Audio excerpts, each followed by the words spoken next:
Thanks so much. On the issue of the ethical politician, we were just whispering, saying it's actually not very difficult in this place to be the most ethical politician, but that's not so.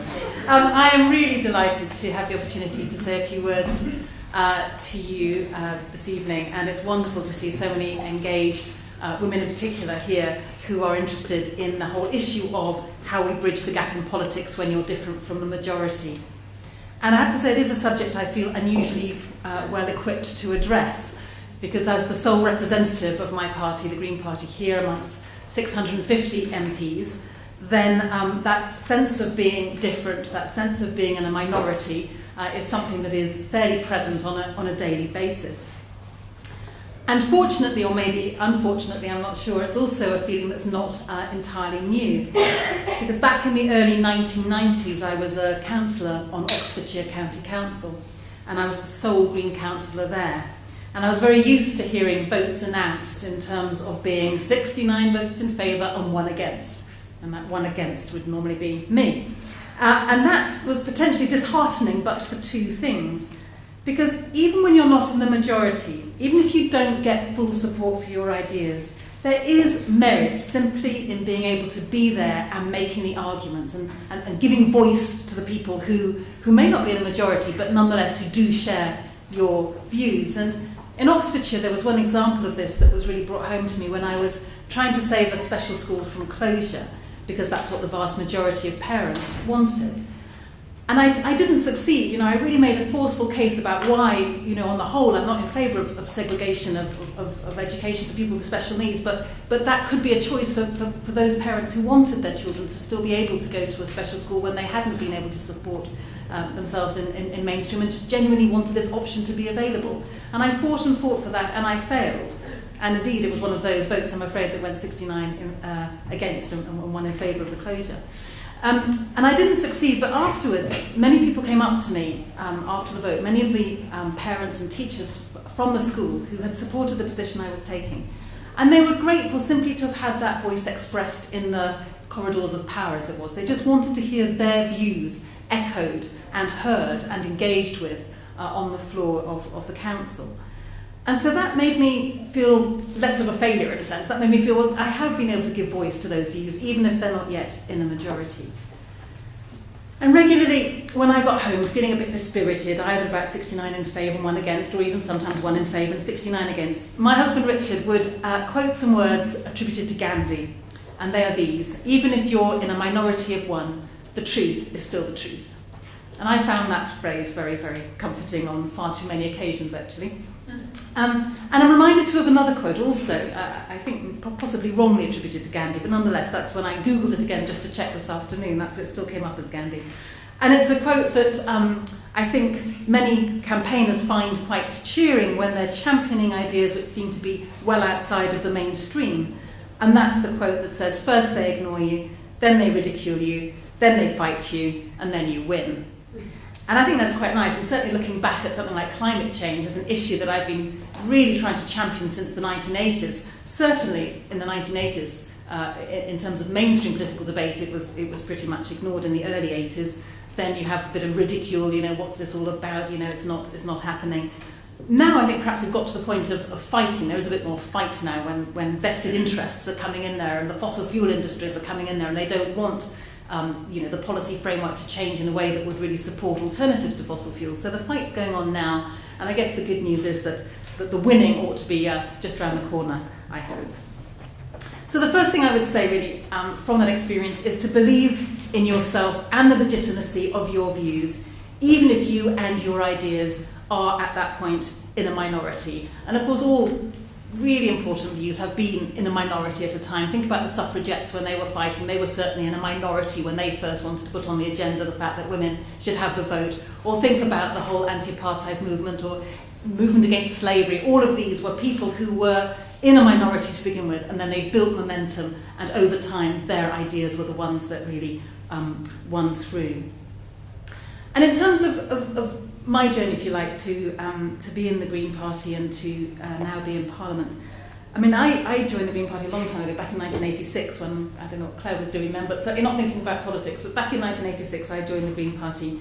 And really, that was a logical extension for me of having been very involved in the campaign for nuclear disarmament, CND.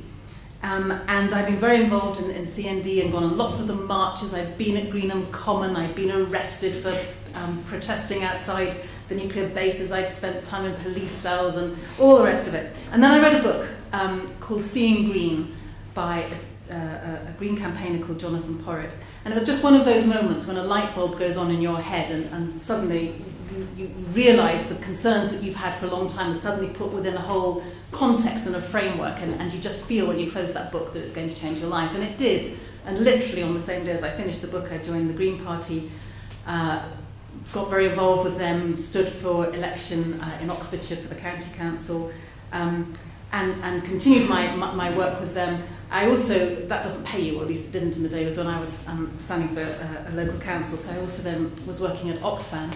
I spent 10 years working in Oxfam.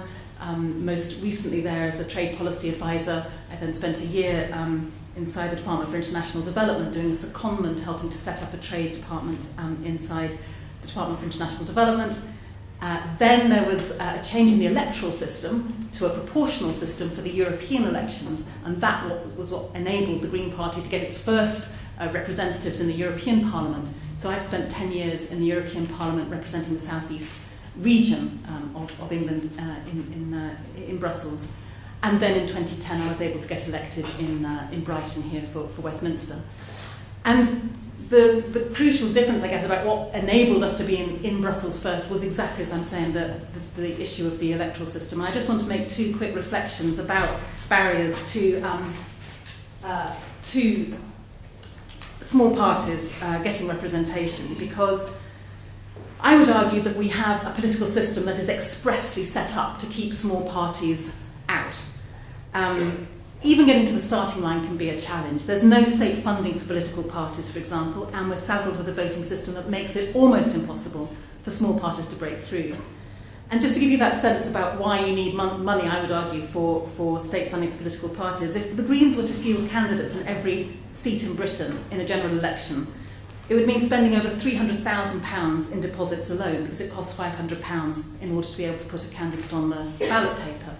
And people can argue, well, you know, if you get more than 5% of the vote, then you get the money back, so you know, don't worry about it. But the point is, even getting 5% of the vote, if you spent all of your money just on the deposit and you have no money left for making a broadcast, no money left for leaflets, no money left for any of the other campaigning, then actually that's very difficult. And so the Green Party has never been able to field candidates in every single constituency at a general election level because it's just too expensive.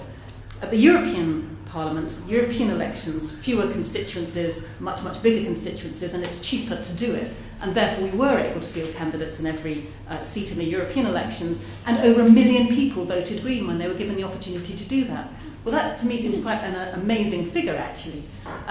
So it just shows that when you've got a more enabling voting system, then smaller parties can really get represented. And it's certainly true if you look at places like Germany, where the Greens have been very, very active and prominent in their political system for many, many years. They've been in coalition governments and so forth. And the reason is not because people in Germany are intrinsically more interested in green issues than they are here, but it is because they have state funding for political parties, and it is because they have a fairer proportional voting system. And this issue of the state funding, it really does annoy me because, you know, there's been lots of scandals, as you will know very well, about whether or not there are cash for questions and whether or not politicians are doing things because they've been, you know, their party's been given money by big business to do something. And even if the donation was in good faith and actually has had no influence over the policies of the party, the perception nonetheless can be that somehow the political system is corrupted by that. And yet it seems to me that most of the bigger parties won't take that idea out to the electorate because they're afraid, particularly at a time of austerity and so on, that to ask people to pay state funding for political parties would be a step too far. And yet it's been calculated that actually what we're talking about here is about 50 pence per year is what it would cost each individual in order to have a decent state funding for political parties. When you consider that we like to think of ourselves as this really important democracy, when we literally fight wars over the issue of democracy, the idea that we wouldn't spend 50p each on state funding for political parties, I think seems very wrong.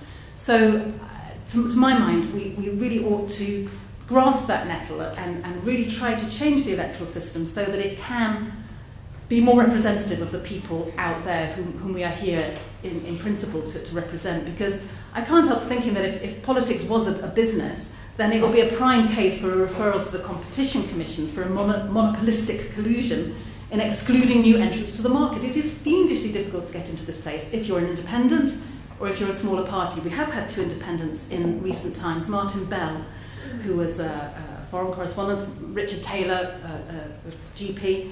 They were able to get here, but they were only able to get here because one or more of the major parties stood aside for them in those constituencies to allow them a fair run. At the moment, you can't get in. If you like me to wind up, so you're looking at this. You can't get in if you're a smaller party against the bigger ones, and I think that is a real diminution, really, of the relevance of this place to more people. So I think we need to change the system of politics, and we need to have more people like yourselves in this place, so that ultimately the people who are making the policies are more like the people for whom those policies are being made.